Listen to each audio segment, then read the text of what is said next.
जिसने अपने ही दुश्मन को बर्बादी का सामान मुहैया करके अपने ताबूत में आखिरी कील ठोंक दी थी। ये हमारी तस्वीरें तुम्हें कहाँ से मिली?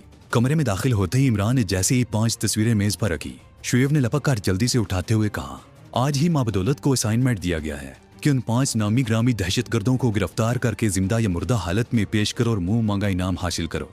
इमरान ने शाहाना अंदाज में आवाज को भारी बनाते हुए कहा, तो साकिब ने मुस्कुराते हुए कहा, देखने में तो बेचारे शरीफ से लड़के हैं और वैसे भी तुम इन्हें गिरफ्तार नहीं कर सकोगे। क्यों नहीं कर सकता? 2 तो पहले ही मेरी गिरफ्त में है और 2 को बुलवाना पड़ेगा, जबकि 5वां वादा माफ गुआ बन जाएगा।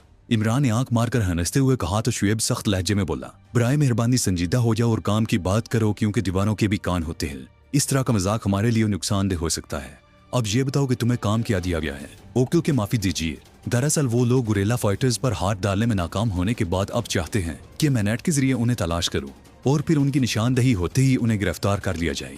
इमरान ने मुख्तसरन मंटूफ का मुतालबा सामने रखते हुए कहा, ओ माई गॉड, यानी हमें अब इंटरनेट के जरिए राब्ता करने और नेट के जरिए वीडियो कॉन्फ्रेंस करने में भी मुहताद रहना होगा। शुएब अपना सर पकड़ते हुए बोला, खैर ये कोई इतना आसान काम नहीं है, लेकिन मैंने ज़ाहिर एक चैलेंज समझकर इसे कबूल कर दिया है।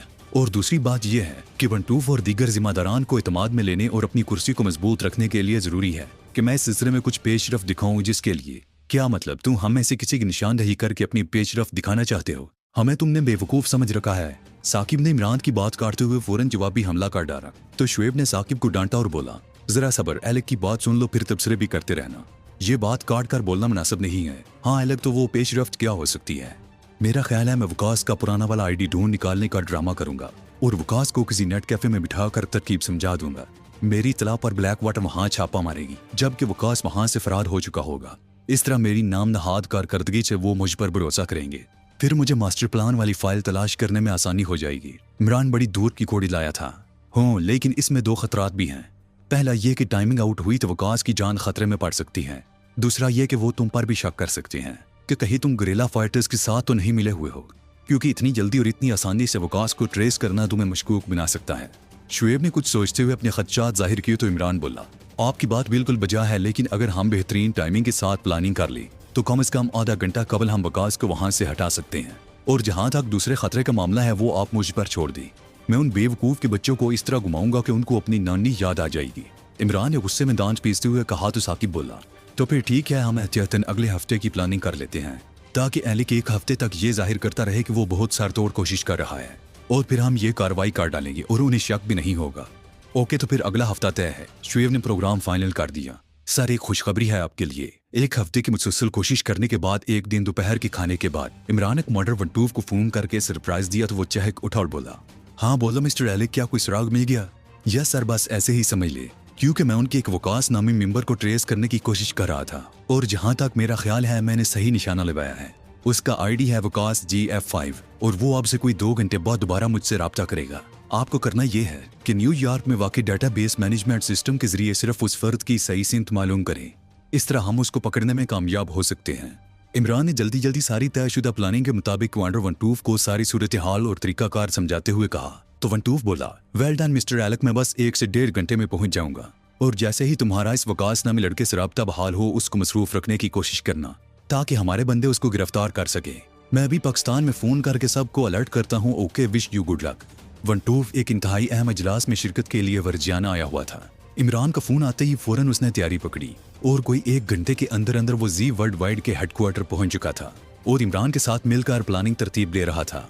और थोड़ी देर बाद वकास इमरान से ऑनलाइन राब्ता कायम कर चुका था और ब्लैक वाटर के सारे अफसरान की मौजूदगी में इमरान बज़ाहिर वकास को बातों में लगाने की कोशिश में मसरूफ था। थोड़ी देर बाद एक शख्स ने आकर इतला दी कि जो शख्स मिस्टर एलेक से ऑनलाइन है वो इस वक्त कराची के इलाके बैंस कॉलोनी में वाकई एक दुकान जिसका नंबर B19 है मौजूद है। इतला मिलते ही कमांडर मंटूफ हरकत में आ गया और कराची में ग्रेन शरूफ के जरिए छापे की तैयारियां होने लगी। इतनी देर में इमरान ने वो मखसूस तयशुदा खुफिया अल्फाज दोहराए जिसका मतलब ये था कि ये जगह फौरन छोड़ दो। इमरान ने वकास से जैसे ही कहा, मैं तुमसे मिलना चाहता हूँ, वकास ने फौरन लाइन मुनक़ता करके बाहर दौड़ लगा दी। बाहर ज़ुबैर गाड़ी में तैयार बैठा था। वकास के आते ही वो दोनों 5 मिनट के अंदर अंदर अपने हेडक्वार्टर पहुंच चुके थे। ब्लैक वाटर के छापा मारों ने 15 मिनट के अंदर अंदर पूरे इलाके को घेर लिया और वो जैसे ही मतलूबा दुकान पर पहुंचे तो मालूम हुआ कि वकास नामी लड़का आपसे कोई 15 मिनट कबल जा चुका है। ओ शिट, ये लाइन क्यों मुनक़ता होगी? वकास ने जैसे ही लाइन काटी मंटूफ एकदम चीख उठा, सर पाकिस्तान में बिजली बहुत जाती है, मेरे ख्याल में बिजली के जाने की वजह से लाइन कट गई है। इमरान ने बहाना बनाया वो यही जाहिर कर रहा था जैसे वो दोबारा राब्ता जोड़ने की कोशिश कर रहा है। और फिर 10-15 मिनट बाद पाकिस्तान से कमांडर ग्रेन शरोफ का फोन आ गया। सर वो लड़का अब से कुछ देर पहले यहाँ से जा चुका है, हमने नाका लगाया हुआ है लेकिन वो इस पूरे इलाके में कहीं नहीं है। और फिर कमांडर वंटू फोन करके ओल फूल गालियां बकने लगा। लेकिन फिर उसे एहसास हुआ कि मिस्टर एलक की हौसला अफजाई भी जरूरी है। वो इमरान की तरफ मुड़ा और बोला, मिस्टर एलक आप कोशिश जारी रखिए, अगर आप इसी तरह मेहनत करते रहे तो हम बहुत जल्द उन्हें पकड़ने में कामयाब हो जाएंगे। Well done, don't worry and going on. अगले दिन इमरान मुसलसल खोज में लगा हुआ था कि किसी तरह ब्लैक वाटर के पास मौजूद वो मास्टर प्लान वाली फाइल का पता लग जाए जिसके उसूल के लिए वो शुमाली कैरोलिना आए थे और अपनी जान जोखिम में डालकर ये सारे खेल कर रहे थे। दोपहर 2 बजे वो ब्लैक वाटर के मरकजी नेटवर्क सिस्टम के पासवर्ड को तोड़कर सिस्टम में मौजूद फाइल्स तक पहुंच चुका था। लेकिन मतलूबा फाइल पी की एटॉमिक 15 अभी तक नहीं मिल सकी थी। उसे महसूस हो रहा था जैसे उस फाइल को खुफिया रखने के लिए कोई और पासवर्ड दिया गया है या फिर उस फाइल का नाम तब्दील कर दिया गया है। तलाश करते करते उसे शाम के 6 बज गए और फिर बिलाखिर उसने वो फाइल दरियाफ्त कर ली। कंप्यूटर की स्क्रीन पर नुमाया तौर पर पी के एटॉमिक 15 लिखा हुआ था और फिर कुछ तफसीलात और नक्शे दिए गए थे। एक बहुत बड़ी फाइल थी जिसे पढ़ने का वक्त नहीं था बल्कि कॉपी करके ले जाना था। उसने जल्दी से अपनी USB निकाली और इसमें डाटा मुंतकिल करने के लिए वो जैसे ही अपनी कुर्सी से उठा उसे महसूस हुआ कि उसकी कुर्सी के पीछे कोई शख्स मौजूद है। उसने घबराकर पीछे देखा तो उसका रंग फक होकर रह गया।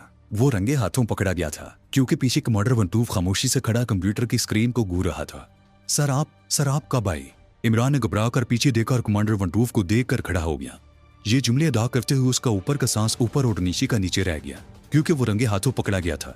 बस छुट्टी करके घर जा रहा था, तुम्हें अभी तक बैठा देखा तो इधर चला आया। क्या बात है, काफी देर तक काम हो रहा है, वैसे काम क्या कर रहे हो? कमांडर वंटूफ ने इमरान को मानी खैज अंदाज में देखते हुए कहा, जय सर वो दरअसल काम के दौरान वक्त का अंदाजा नहीं हुआ।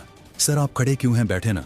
इमरान ने ना चाहते हुए भी थूक निगलते हुए वंटूफ को बैठने की ऑफर दी तो वंटूफ बोला, नहीं भाई मेरे पास वक्त बिल्कुल नहीं है और वैसे भी तुम्हारा काम देखने के लिए दोबारा बैग से चश्मा निकालना पड़ेगा क्योंकि मेरी करीब की नजर कमजोर है। ओके तुम अपना काम मुकम्मल करो, कल मुलाकात होगी। ये कहते हुए वंटूफ हाथ मिलाते हुए बाहर निकल गया और इमरान की जान में जान आई क्योंकि उसकी आधी जान तो पहले ही निकल चुकी थी। वो सोचने लगा कि वंटूफ से पहली मुलाकात जब इंटरव्यू देते वक्त हुई थी उस वक्त भी वंटूफ ने चश्मा लगाया हुआ था। इसका मतलब है कि वो कुछ नहीं देख सका और अगर खुदा न खास्ता उसने चश्मा लगाया होता तो। ये सोचते हुए उसने एक जर्जरीली और लंबी सांस लेते हुए कुर्सी की पुश्त से सर झुका दिया। वो मारा। इमरान ने घर में दाखिल होते ही नारा मारा तो साकिब और शुएब भी हड़बड़ाकर खड़े हो गए। कुछ दिनों पहले ही वो होटल से घर मुंतकिल हुए थे। अरे मियाँ खैरियत तो है, ये आज घर आते ही हमारा सुकून क्यों बर्बाद कर रहे हो? साकिब ने इमरान को ऊपर से नीचे तक देखते हुए कहा तो इमरान बोला, अच्छा यानी मैं अकेला सुबह से शाम तक नौकरी करूं और तुम घर में बैठे रोटियां तोड़ो और मेरी खिदमत और हमदर्दी करने के बजाय उल्टा कहते हो कि मैंने तुम्हारा सुकून बर्बाद कर दिया। बहुत खूब भाई, बहुत खूब। अच्छा ज्यादा बातें ना बनाओ, अभी तक पहली तनख्वाह तो मिली नहीं है और पहले से ताने शुरू कर दिए। और ये बताओ कि इतना उछल क्यों रहे हो? शुएब ने इमरान को झाड़ते हुए कहा, खुशी की बात है तभी तो उछल रहा हूँ, वरना थका हारा बंदा तो हिल जुल भी नहीं सकता। और खबर यह है कि हम जिस काम के सिलसिले में यहाँ आए थे वो पूरा हो चुका है। इमरान ने खबर को मजीद सनसनीखेज बनाते हुए कहा और मजे से सोफे पर बैठते हुए शाहाना अंदाज में पाँव मेज पर रख दिए। क्या तुम्हारा मतलब है फाइल मिल गई, यानी मास्टर प्लान वाली फाइल? अब शुएब और साकिब के उछलने की बारी थी। वो दोनों एक साथ बोल उठे।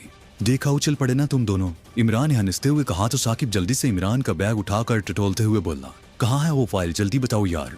वो फाइल बैग में नहीं मेरे दिमाग में है, पहले उसे फ्रेश होने दो फिर सब बताऊंगा। इमरान ने उंगली से अपने सर की तरफ इशारा करते हुए कहा, ठीक है तो अभी हम दोनों मिलकर तुम्हारा दिमाग फ्रेश कर देते हैं, चलो साकिब उठो। ये कहते हुए शुएब अपनी आस्तीनें ऊपर चढ़ाने लगा तो इमरान ने घबराकर जल्दी से अपनी USB निकाली और शुएब की तरफ उछालते हुए कहा, रहम आली जा रहम, बंदा अपने कसूर की माफी चाहता है और फाइल आपके हवाले करता है। शुएब ने जल्दी से कंप्यूटर खोला और फौरन मतलूबा फाइल तक जा पहुंचा जहां वाज़े अल्फाज में पी के एटॉमिक 15 लिखा हुआ था। अरे हाँ, एक दिलचस्प बात बताना तो भूल ही गया। मैंने जैसे ही ये फाइल खोली और फिर महफूज करना चाहिए, कमांडर वंटूफ मेरी कुर्सी के पीछे पहले से मौजूद था।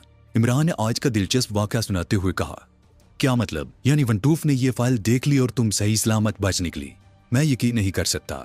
साकिब ने हैरत से इमरान को देखते हुए कहा तो शुएब बोला, तो फिर उसने क्या कहा, बल्कि क्या किया? क्योंकि फाइल देखने के बाद कुछ कहने की जरूरत ही नहीं रहती बल्कि कुछ कर डालना था। कहीं उल्टा तुमने उसे ठिकाने तो नहीं लगा दिया? नहीं भाई, उसने मुझे कुछ नहीं कहा बल्कि शाबाशी दी और देर तक काम करने को सराहा क्योंकि चश्मा ना होने की वजह से वो कंप्यूटर स्क्रीन को सिर्फ देख सकता था, पढ़ नहीं सकता था। इमरान ने बात मुकम्मल करने के बाद साकिब और शुएब के साथ खुद भी हंसना शुरू कर दिया और अब एक दूसरे को तालियां मारने लगी। अरे वाह, ये तो जबरदस्त एडवेंचर हो गया, यानी फिर तो हाथी निकल गया और दुम फंस गई वाली बात हो जाती। साकिब ने शरारतन आंख मारते हुए कहा तो इमरान गुस्से से बोला, अच्छा तो मैं तुम्हें हाथी नजर आ रहा हूँ? नहीं भाई, ये तुम्हें नहीं बल्कि फाइल को हाथी कह रहा है। उर्दू में क्या तुम हमेशा फेल होते रहे हो? शुएब ने फाइल खोलते हुए इमरान को तसल्ली दी तो इमरान बोला, ठीक है, लेकिन ये हाथी वाली मिसाल देनी जरूरी है क्या? ये कोई और भी नाम ले सकता था, मसलन शेर निकल गया और दुम रह गई वगैरह वगैरह। इमरान ने अपना पेट जबरदस्ती थोड़ा सा अंदर करते हुए एहतजाज किया तो शुएब और साकिब की एक मरतबा फिर हंसी छूट गई।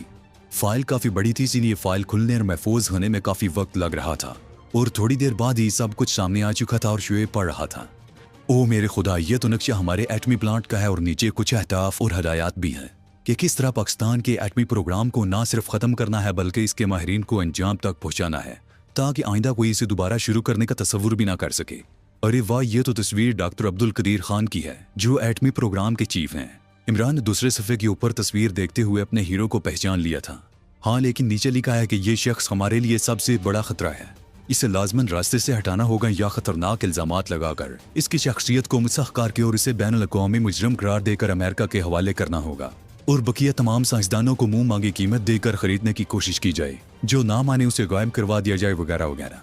शुएब जैसे जैसे तफसीलात बढ़ता जा रहा था, तीनों का खून खोलता जा रहा था और जज्बात इस तरह भड़क रहे थे कि अगर दुश्मन नजर आ जाता तो उसका मुंह नोच डालती। ये तीसरे सफ़े पर क्या है, जरा पढ़ना तो। साकिब ने शुएब को टोका देते हुए कहा, अगले सफ़े पर कुछ मजीद अहदाफ दिए गए हैं जिनमें काम करने का तरीका कार बयान किया गया है और कुछ मामन काम भी बताए गए हैं जिन पर अमल करके जल्द मंजिल पर पहुंचा जा सकेगा। मसलन इसमें लिखा है कि अवाम की नज़रों में फौज का मोराल डाउन करना होगा, अवाम और फौज को आपस में लड़ाना ताकि मुल्क में खाना जंगी की कैफियत पैदा हो। इसके अलावा मुल्क भर में दहशत गर्दी, कत्लो गारत और खौफो खराज फैलाकर अवाम को नफ्सियाती मरीज बनाना है। इसके बाद कुछ कामों की मनसूबाबंदी और इसके नताइज दर्ज हैं, कुछ नकी और कुछ तबसरे भी लिखे हुए हैं और आखिर में हमारा भी तज़किरा किया गया है जिसमें हमें सबसे बड़ी रुकावट करार देते हुए लिखा है कि ब्लैक वाटर के रास्ते की सबसे बड़ी रुकावट गुरेला फाइटर्स हैं, लिहाजा जब तक गुरेला फाइटर्स को खत्म नहीं कर दिया जाता ब्लैक वाटर का काम बंद रहेगा और यह मुद्दत ज्यादा से ज्यादा 3 माह है। 3 माह गुजरने के बाद भी कामयाबी हासिल ना हुई तो पाकिस्तान में काम करने वाली पूरी टीम को ब्लैक वाटर से बाहर कर दिया जाएगा, लिहाजा 3 माह को डेडलाइन तस्वर किया जाए। शुएब पढ़ते पढ़ते सांस लेने को रुका तो इमरान बोला, हाँ 1.5 माह गुजर चुका है, इसका मतलब है कि 1.5 माह मजीद गुजरने के बाद ब्लैक वाटर्स के तमाम एजेंट्स अपनी अपनी नौकरियों से फारिग हो जाएंगे। जबरदस्त, और तुम भी नौकरी से फारिग कर दिए जाओगे मिस्टर एलेक, क्योंकि तुम इनके मुकासद को पूरा नहीं कर सकोगे, क्या समझे? साकिब ने इमरान को डराते हुए कहा तो इमरान बोला, मैं वैसे भी ये नौकरी छोड़ चुका हूँ क्योंकि मुझे जिस मकसद के लिए वहाँ भेजा गया था वो तो मैंने पूरा कर दिया, अब मैं मजीद वहाँ ड्यूटी नहीं दूंगा। यानी मास्टर प्लान वाली फाइल अब हमें मिल चुकी है, क्या समझे मिस्टर थॉमस? मिस्टर एलेक, तुमको अभी कुछ अर्सा और नौकरी पर जाना होगा क्योंकि ये फाइल मास्टर प्लान नहीं बल्कि ब्लैक वाटर्स को दिया गया सिर्फ एक असाइनमेंट है, हमें असल मास्टर प्लान के हसूल तक जिदोजहद जारी रखनी होगी। शुएब ने दो टोक अंदाज में फैसला सुनाया। इमरान चीख पड़ा, क्या ये मास्टर प्लान वाली फाइल नहीं? तो क्या हम वैसे ही आप तक अपना वक्त जाया कर रहे थे? इसका मतलब है कि हम कामयाब होकर भी नाकाम रहे। साकिब ने भी मुख्तसर सा मायूसियत भरा तबसरा किया तो शुएब बोला, नहीं भाई, ये मैंने कब कहा है कि हमने अपना वक्त जाया किया है और हम नाकाम हो गए हैं, बल्कि असल बात तो ये है कि हम अपनी मंजिल के बहुत करीब आ गए हैं और दुश्मन की जड़ों तक पहुंच चुके हैं और अब रास्ता बनाना पहले की निस्बत बहुत आसान हो गया है और जब हम यहाँ तक पहुंच गए हैं तो आगे क्यों नहीं जा सकते? याद रखो, मंजिल के करीब पहुंचकर हौसला हारने वाले जीत कर भी हार जाते हैं, जबकि मंजिल से दूर होकर भी हौसला रखने वाले अक्सर जीत जाते हैं। और यकीन रखो कि जीत हमेशा हक की होती है और हमें यकीन है कि हम हक पर हैं। सॉरी मिस्टर रॉबर्ट, मैं कल जरूर जाऊंगा, लेकिन अब मुझे क्या करना होगा? इमरान ने शुएब से माजरत करते हुए अगला काम पूछा। उसे अपनी गलती का एहसास हो चुका था।